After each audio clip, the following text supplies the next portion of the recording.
I mentioned in this Shabbat of Ma'avar, this Shabbat of transitioning from the Yamim Noraim, the days of awe, to Zman Simchatenu, to the time of our joy. It's as if we have left that spiritual retreat called Yamim Noraim, the days of awe, and are moving to the next spiritual retreat called the days of joy. And as if one takes the calendar seriously, then you move into deep reverie based on the theme of the calendar, and then you exit. And I know I'm journeying toward the festival of joy, so I can already see it up over the horizon. So this is my own interpretation, celebrating the Jewish holidays. My eyes already touch the sunny hill, going far beyond the road I have begun. I know it's there. There's light glancing off the hill called the Festival of Joy. So we are grasped by what we cannot grasp. I love that image. To be grasped means something has a hold of you. But what I cannot grasp is conceptually, intellectually. Uh, you know, I know at some point, the holidays is our projecting something cosmic onto what Peter Berger calls a sacred canopy. I mean, we built the canopy. I feel there's something else on the other side of the canopy, but every holy season of every people has that force on the other side of the canopy. So when we build our sacred canopy, it's our way of putting gems in the canopy so the light of the divine can shine onto us through our particular gem. However, once we put it on the sacred canopy, it gains a reality. So I don't say to myself, well, we just invented this. Once we have the days of awe, and I rehearsed it and rehearsed it and rehearsed it, my soul takes it very seriously. My mind says, this was invented, by our ancestors. My soul says it's real, and I don't defer to the idea that these holidays historically developed. I defer to the sense of my soul that I've entered something that's really happening. So what's happening at the deepest level is some kind of divine presence is being refracted toward us. So in Peter Berger's book, The Sacred Canopy, it's a book on the sociology of knowledge, that culture, as it were, asserts a reality that is greater than we are. There's always a dialogue. That's why culture changes. That's why I think there's progression in moral ideas.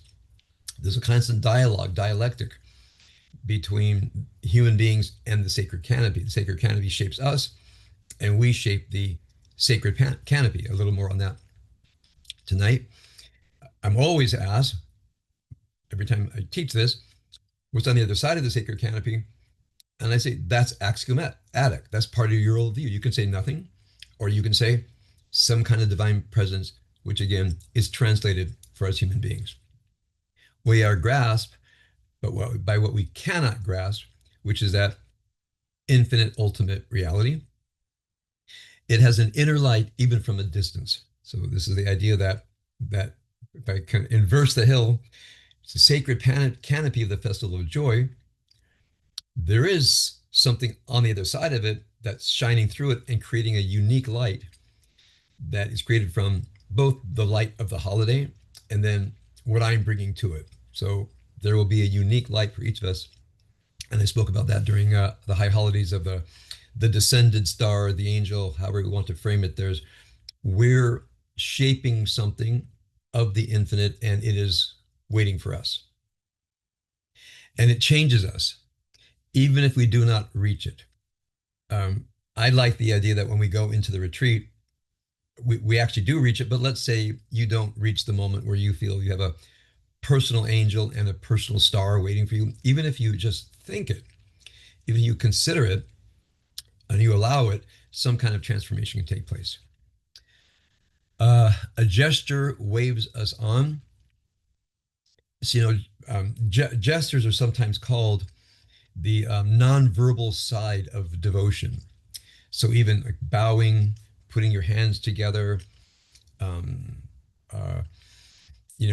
during the Kedusha, going up on your tiptoes, there's all kinds of bodily gestures that are non-verbal liturgy. So a gesture, as it were, waves us on, says, come hither, answering our own wave. Again, I don't have the German in front of me, which could be a wave of greeting, but at least in English, of course, the wave could be the wave that of water that upon which we are floating, that is taking us there. Um, but what we feel is the wind in our faces. Not sure how to interpret that. On one hand, it might be preventing us, which could be resistance, and there's a lot of resistance of people have toward the tradition, and sometimes any tradition.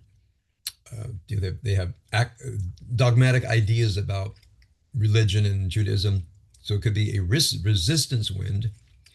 But there's also the wind on the ocean, the utterly delightful breeze that tells us we've changed our geographic place, and it's and the fragrant smell of the holiday is already washing over us. Anyway, as always, thank you, Shanti. I think every one of us, when we read this, we create our own sense of the holiday. Um, so let me share with you a few more words about the sacred canopy. It was required reading when I was both an undergraduate and graduate student. Peter Berger and Thomas Luckmann wrote a book in the 1960s called The Social Construction of Knowledge, or Social Construction of Reality. It's a very dense but very good book. It took the Marxian idea of the dialectic, for him, the reality was the economic reality that creates consciousness, then consciousness changes the economic reality. But Marx had a very, very limiting idea of reality and consciousness. So Berger and Luckmann took it to the whole idea of culture, that what we know is sociologically constructed, but then we have to ask ourselves, why does knowledge change? Why does what we know about the world change? Many people say that morality is socially constructed. My question is, then why does it change? Why, for example, the idea of human rights has utterly, completely transformed cultural norms in the past 100, 200 years.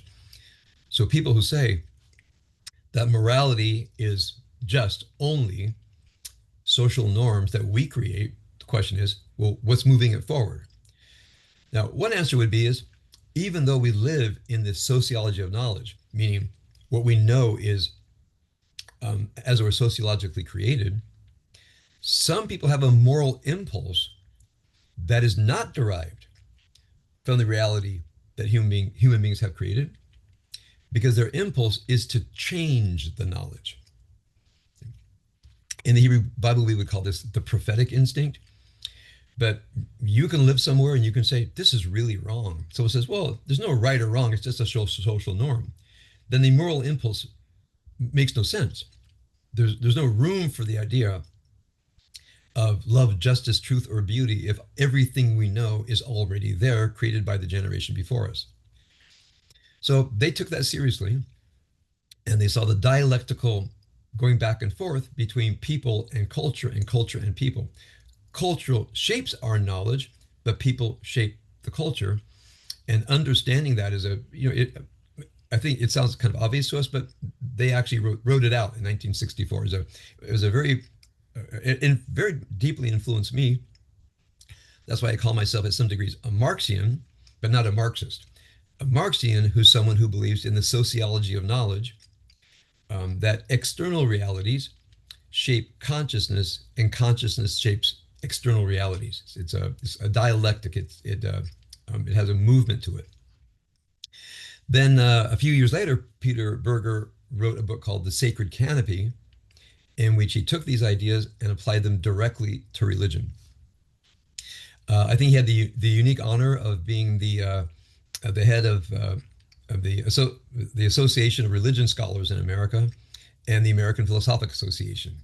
There was a time when if you were in graduate school back in those days, Peter Berger, the sociology of knowledge, phenomenology, meaning studying how things appear to us and not trying to understand the essence of things beyond the human capacity to know. That was very, very, very big when I was a undergraduate and graduate student, and it stays with me. It surely shapes how I see the world.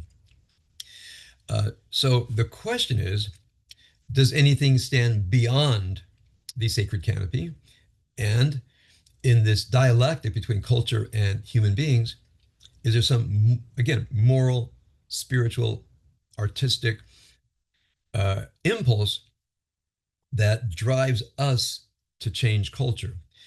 And what I mean by us, I mean the greatest and the best among us, and of course, sometimes the absolute worst and most evil can change knowledge. And I think that's where sometimes where the war is. Sometimes it's a war, it's a cultural war. Sometimes it's an actual war, and sometimes it's actually a war against good and evil.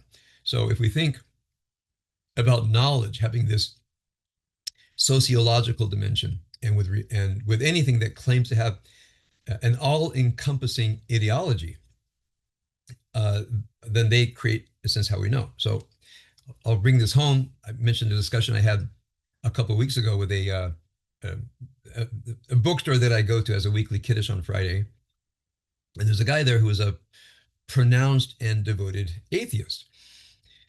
And we finally got to the point where, and he was agreeable to the idea, somewhat unwillingly, that he says only that which can be empirically, mathematically defined by either observation, empirical, laboratory reproduced, in natural sciences or in mathematics, that's the only things that exist.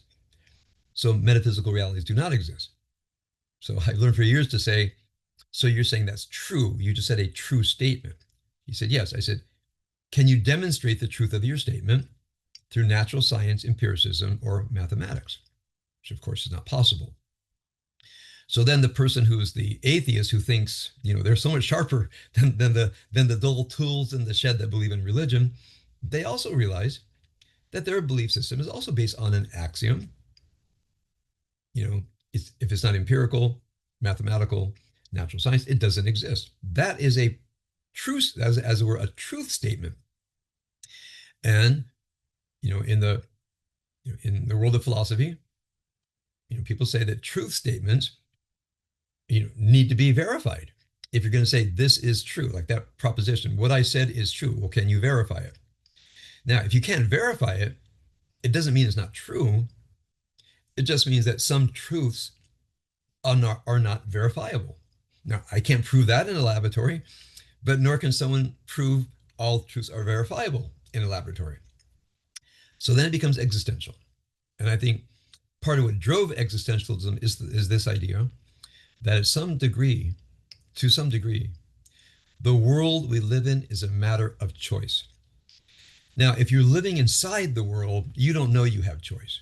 I mean, if you grow up, whatever political party, whatever worldview, whatever religion, people typically are shaped by the family, then school, there's so many choices, and then you go out into society, and the most regnant idea that I've experienced throughout my life as a teacher is young people say, there is no true reality. It's just social convention. I don't know where they all learned it.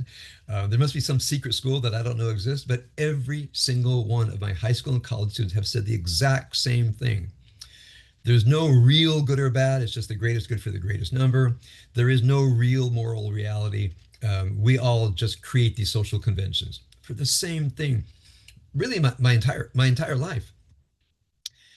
And so then I challenge them. I got to find the thing they care about the most. And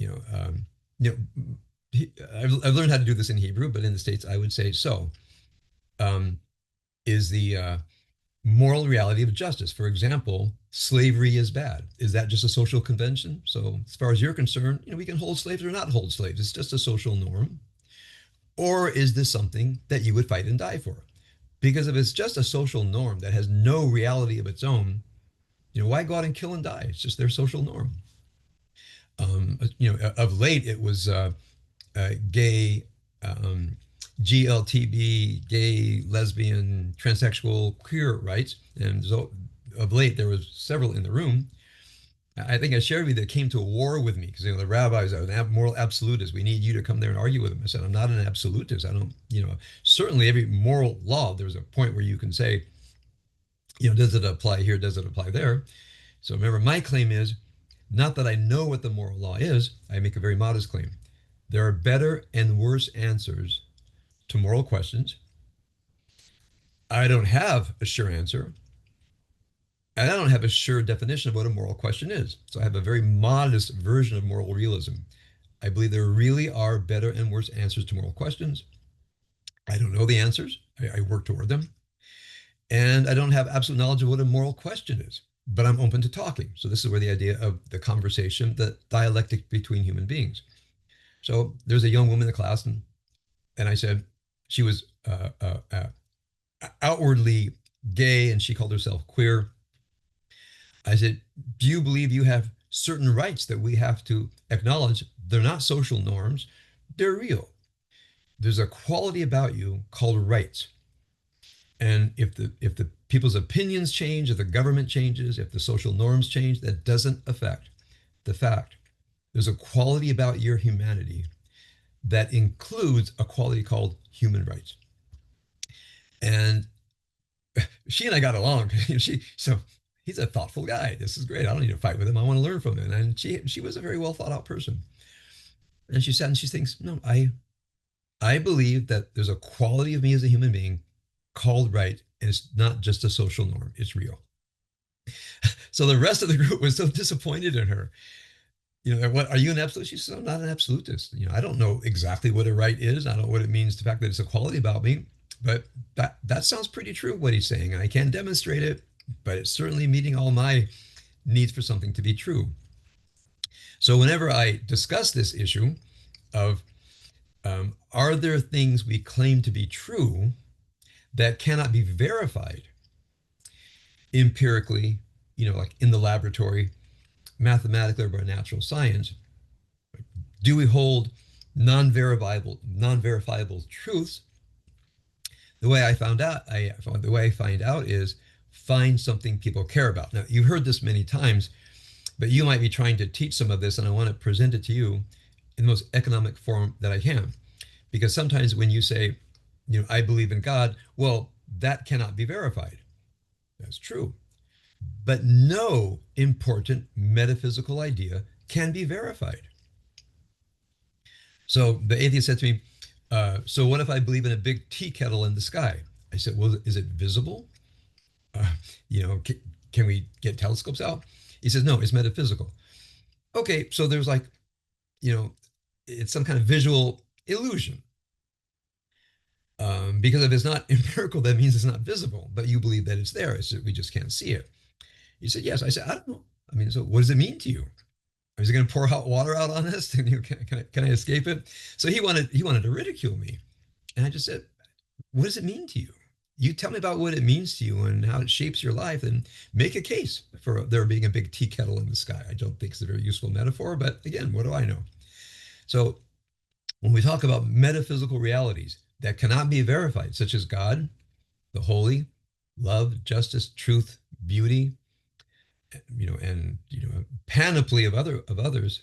And so it says, well, it can't be verified. The answer is no important truth can be verified. That's just the nature of things, including the claim that if it's not verifiable, it's not true. You can't verify that either. So once we can break away from what I call the chains of empiricism, and young people today are sometimes chained by empiricism. It's the only truth there is, but they can't explain why that's true. So once people are willing to experience metaphysical truths as true, in the same way that I experience empirical truths as true. There's a great metaphor in the Path of the Just, where he used the image of the person walking through a darkened room. When you walk through a dark room, if you believe nothing is there, your shins will tell you if something is there. You bump into things, and it's very painful. So you can say, well, if I can't see it, it doesn't exist. Walk in a dark room and see what happens to you. So he says it's the same thing. We walk through a dark life for an obscure night.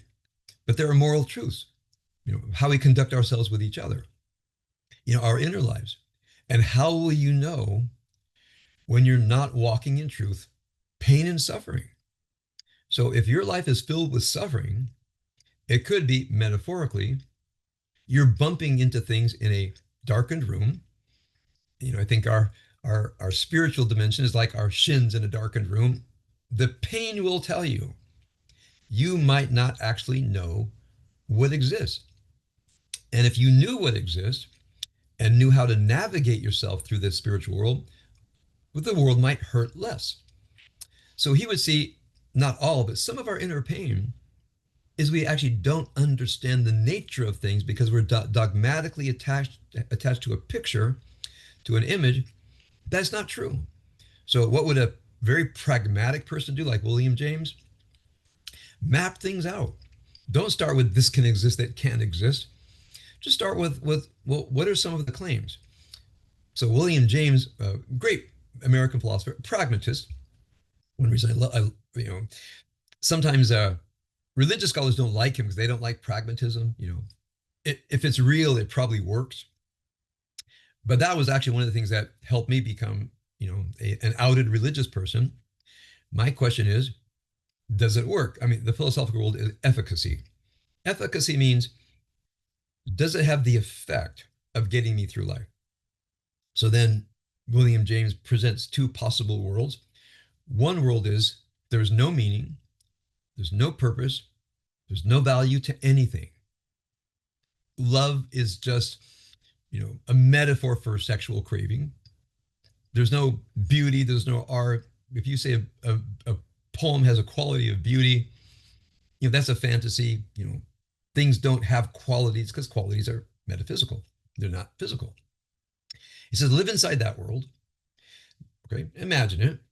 Now imagine a world where there's metaphysical presences, where life has meaning and purpose. That value, in a way is you kind of inherently is a quality of something, such as beauty. So he says, I believe in his The Will to Believe is a collection of his essays. It's very worthwhile. He says, I tried both worlds. I imagined, he said, I could live in this world, sparse, uh, unliving, a featureless desert. You can live there, or live in this lush forest of meaning and symbols. And he said, I'd rather live in that one. Since neither one can be verified, pick the best one. Now that already shows a value system, right?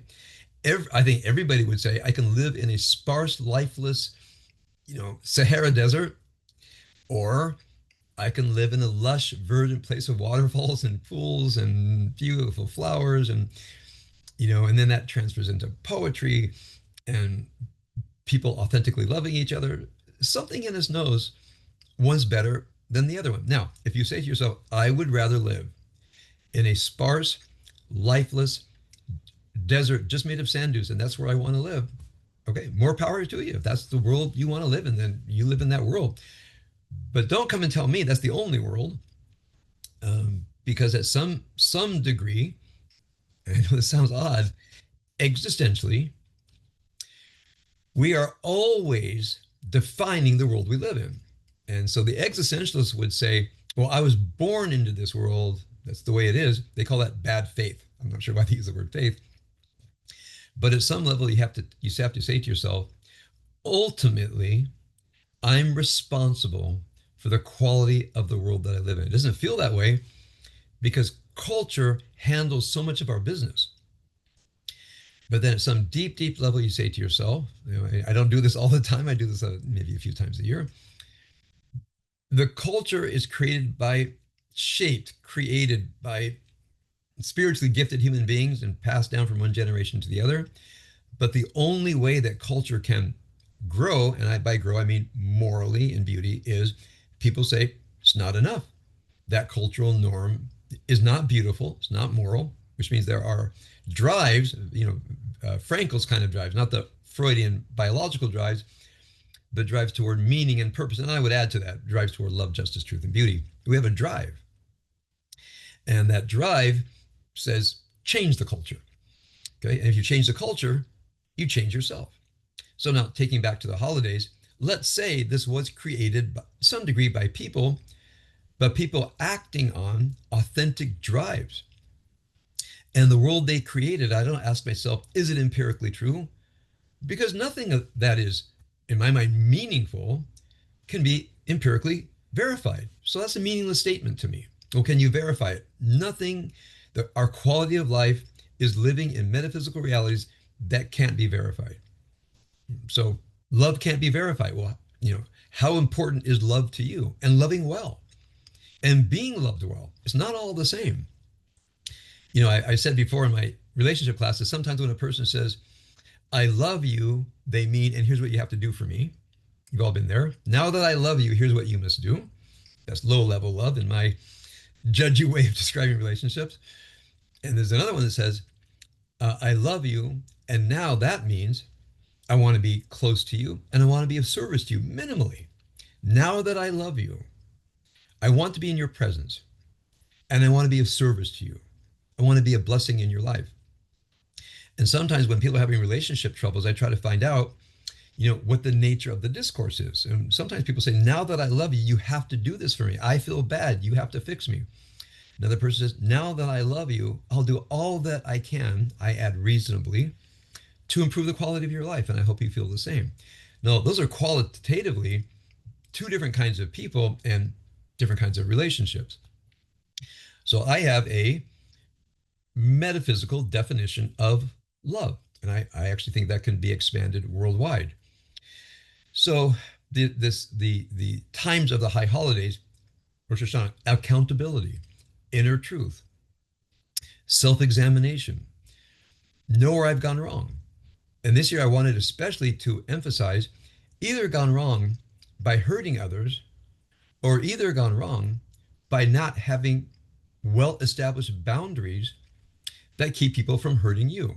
Either boundaries against other people, because some people are aggressive and will take advantage of you, even in small ways, even in relationships. One person says, well, I don't want to go there on vacation. I want to go there. You think to yourself, why do I have to defer? I mean, don't I get it? There's only two of us here. So, can we talk about this? Well, your ideas are stupid. Well, that's bad news. There's a meta conversation that has to take place. So even setting boundaries in how conversations and discourse and verbal transactions are conducted, there's that kind of a boundary, but also boundaries against yourself, boundaries against your own voices. Many people are tormented by inner voices. And sometimes when I ask a person to articulate the inner voice, they say, you're a loser. You'll never get it done. You're unusually inept, more than the average person. And sometimes when people hear the inner voice that hides the Yetzer Hara, that creates their quality of life. So everywhere they go out with this kind of grim, beaten down face. And other people could live an identical life, materially speaking, an identical life and just beam with joy. What's different? The different is the quality of the inner life. And sometimes we have to build boundaries against other people. And sometimes we have to build boundaries against the Yetzer Hara within. That will create the quality of the inner life. And if you get up every day and you feel that light of the divine, or whatever metaphor you want to use within you, and you feel it, that your physical and psychic body is filled with it, and you bring that out and you see other people and you say, there's another being with a soul. And the way you greet that person is very different from when you walk around with, their nuisances. Martin Buber would call the I it versus the I thou. Now, I'm not naturally good at this. When I look at my past, I was not, to the degree that I am now, I wasn't then. I think I was a nice person until you triggered me, but I didn't live in this reality. And as I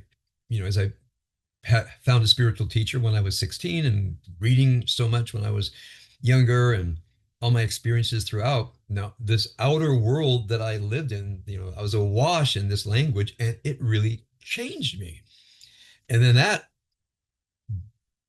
changed the drives of things that I want to do and the things I want to know. So when you think of Rosh Hashanah, yes, I'm not saying that we can verify its truths empirically, but that doesn't matter because the truth that you have to be accountable, for your own inner conduct, even your conduct toward yourself, toward other people, there are truths of things. People say to me, truth is all subjective. I say, actually, there is a subjective nature to truth, but it's not all subjective. You know, I say, so in domestic violence, a person says, my husband hit me. Well, that's just subjective. Nobody says that, right? So no one arrives at a scene of violence and says, well, it's all subjective. No, bad things actually happen. And you don't say, that's just your subjective experience. But notice how quickly people whip that out when they don't like what you're saying. That's just your subjective experience. It's really it's so reductionist, it's insulting to say, what I experienced, I invented. Actually, things actually do happen. Now, I'm not saying that our subjective lives don't interpret things. I'm not saying we don't make things up. But in general, we actually do experience things. And what Rosh Hashanah has us do, this is like the basis of my police report, is there is a way to articulate things that are better for the courtroom scene. Someone says, what happened? It's better to give a minimal, sparse report of exactly what happened. And then here's how I experienced it, two different things. And then here's my interpretation. But start with, you're appearing before the divine judge. The divine judge says what happened. Well, I had a hard day, which is you're already beginning the defense. So the judge says, can you just tell me what exactly happened? It happens in the divine courtroom of Rosh Hashanah, and we should conduct our lives that way. Then, how did you experience it? What happened before and after? And how do you evaluate all of this? What it says about you, other people, the human condition. So that for me is a very big part of Rosh Hashanah, is taking responsibility for the world that I live in, because on one hand, it's handed over to me, but on the other hand, I don't have to accept it as it is. I can contribute my experience to what I will call the sacred canopy. Now, I shared with you a very specific, again, it was a meditative journey, and sometimes when you have meditative journeys, things just happen. Now, I assume it pops out of my unconscious, but when you're on this journey and something happens, you don't suddenly say, well, that's not true. Like, you're inside of it. So when I had this sense of the night is not just the absence of the light, but it has its own quality. I read that in many spiritual sources. Why is Rosh Hashanah under a new moon, so a very dark night? Because we're moving into the darkness of the inner life. I liked it. That was good. And then so I saw night as a quality, as a spiritual quality. It's a metaphor. I don't think you can go out and measure it, but it was definitely a wonderful poetic image. And then as I imagined night falling, I just had this image of, stars descending. And because I've been so interested in this idea of the spiritual, the accompanying spirit, the muse, the inner friend, the inner teacher, which I find this summer I studied especially in Rumi and in the great Jewish philosopher Shlomo Ibn Gabirol, Solomon Ibn Gabirol. They each have this idea that we have a wise dialogue partner. So I know that's influenced me. So a star appeared before me and said something like, I'm going to guide you through this. And the star knew my soul and knew what's up. And so I had these dialogues. I could call it my rabbi. I'm not sure what to call it. So I just called it my star. I mentioned it to me, Robin. She says, tell me about your star. She said, that's pretty good.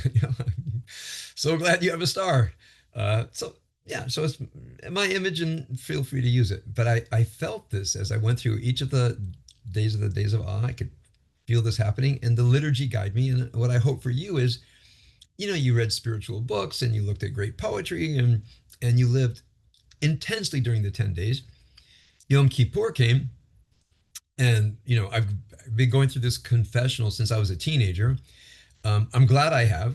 I mean, I remember things I worked out at different points in my life. Part of my spiritual autobiography, and yours, is the confessional that means the most to you at different points in your life. And I remember, and I say, wow, I've grown. That one is not the deepest one for me. There's something else now. So that's the important thing for me. The confessional, it produces great self-knowledge. Um, I actually do believe in a gracious and loving God, that if we do our work authentically, forgiveness arrives. And I do believe that in the quality of human relationships, admitting, confessing, taking responsibility, apologizing deeply, and announcing willingness to transform can truly change the quality of human relationships. And people just don't do it enough. Some people feel shame, they feel too much guilt, they don't trust the other person, they don't want to be that vulnerable. There's all kinds of reasons people don't do this work with other people, which we are required to do by our tradition. By the way, not that anybody's going to make you, but when we call it a mitzvah, that's just some pretty heavy valence to it. And one thing that happened to me is, just doing all this inner work, and suddenly at the last confession, because I went to Mincha where I chanted the Book of Yonah. The rabbi asked me to. I said, happy to do it. It's 4 chapters. I was up there chanting 4 chapters of the Book of Yonah, but I know the trope very well. It's not that arduous for me. Um, so this incredible rabbi at my local conservative synagogue, he did everything. I'm looking at his stamina and his musical knowledge. I was in awe of this man. Uh, anyway, so he's a former Orthodox, has a definitely mystical qualities, has studied Hasidus. So I'm really glad this is the synagogue 15 minutes from our home. I'm glad it's conservative, so I can sit next to my wife and daughters, and so there's a feeling of great equality there. But it's very traditional, which I grew up with, and I don't mind all the Hebrew and the sing song, and I kind of swimming in the current of the language. And for some people, it's way too long, which I think it is, and the length of the service impacts the degree of teaching you can do at a service. That was a decision we made at Orator at the very beginning. We're going to have a very abridged service and leave room for teaching and discussion, which does not happen at an Orthodox or conservative synagogue. If you want to study, you come to the Beit Midrash during the week. I think it's a mistake, but what do I know? It's not my synagogue. I'm not the rabbi, thankfully. He gets to do all the work. I just get to come and volunteer now and then, and happily just be a member. Uh, anyway, so being through, I forgot how long and complex, the afternoon service, the so-called Ne'ilah service, so much intense poetry. I was kind of overwhelmed. So it finally comes to an end. Everybody goes outside. I start to walk home. I turn the corner and my star was there. I said, "What? Now you're everywhere with me?" Maybe. Well, like I just said, what, you don't want me? I said, of course I want you. And I said, is this forever? Like, is he really going to be my guy? Do I have my North Star right in front of me? And I was so deeply engrossed in my star that I got lost walking home. I lived 15 minutes from my synagogue, and I have ended up in a completely foreign neighborhood. And I finally woke up and said, I have no idea, because I left my phone at home, couldn't pull up my map. So it was, she said, where were you? I said, I got lost. How could you get lost between the synagogue and home? I said, I don't know how it happened, but my head was elsewhere. So for me, that's how powerful this this idea was. So now we're in this transition time. So of course, what I have to do is let myself exit the high holidays as deep and transformative as it was, and it was deep and transformative. Me, Rob, and I are both going through intense periods of introspection, recollection, what we've done with our lives, what we built, what COVID and other things kind of brought all that to an end. We have incredible vitality and drive to enter a new chapter and make the teachings better and sharper. We're starting wisdom classes, as you know, in November. We're going to have a little studio in the home that we're renovating in Herzliya. So we have so many plans. We're so incredibly excited to start this, whatever chapter this is, chapter 3 or 4, we don't know. It's not the last chapter, that's for sure. We're really, really excited. And again, as I wrote in the email, we're inspired by your steadfastness. So now's a holiday of joy. And so I do my usual meditations on authentic happiness. I recommend that book, Martin Seligman's book, Authentic Happiness and Its Follow-Ups, and other books. Anything you can find that speaks to you, poetry on happiness, joy, especially cultivating an inner quality of joy, not the response to pleasure. And Viktor Frankl talks about this pretty clearly. Pretty clearly. I don't know why I said that, because I was maybe thinking about that young woman in the class that I taught. Uh, so Viktor Frankl talks about this very clearly, and the idea that um, there's a drive to well-being that is different from pleasure of something good happening. There's a drive to creating the good. So all of that I'm going to be reviewing in the next few days, and I want to share with you because Sukkot starts on Monday night, Tuesday, so we won't be having a session 5 o'clock that morning for me. So I just hope that you will do all that work, and then the Shabbat of Sukkot, I'll give a much longer teaching on authentic happiness. So I like to say, my prayer for you, um, the more work you do, and again, it doesn't have to be in the Bible, although it's not bad. It doesn't have to mean read all the complex liturgy, but take the themes and internalize them. And if the theme is accountability, inner truth, boundary setting against other people and against your own destructive voices, and then moving through these days, and you come to Yom Kippur, which is both a day of great joy because we've gotten rid of the inner impediment, which is painful. So confession is painful, but you get rid of the impediment and you come out joyful because you can feel yourself not weighted down by these things in us that just are anchoring us, and you're just cutting loose the lines. The anchors go wherever anchors go, and you cut them loose, and you walk out, as we said on Yom Kippur, arise, Ben Adam, arise, alela malale. You can rise and rise and rise, and I think Yom Kippur has a sense of cutting the old anchors, and uh, let us ascend back with the angels and lights that descended on that day. If I'm going to kind of try to round out the thought. All right, so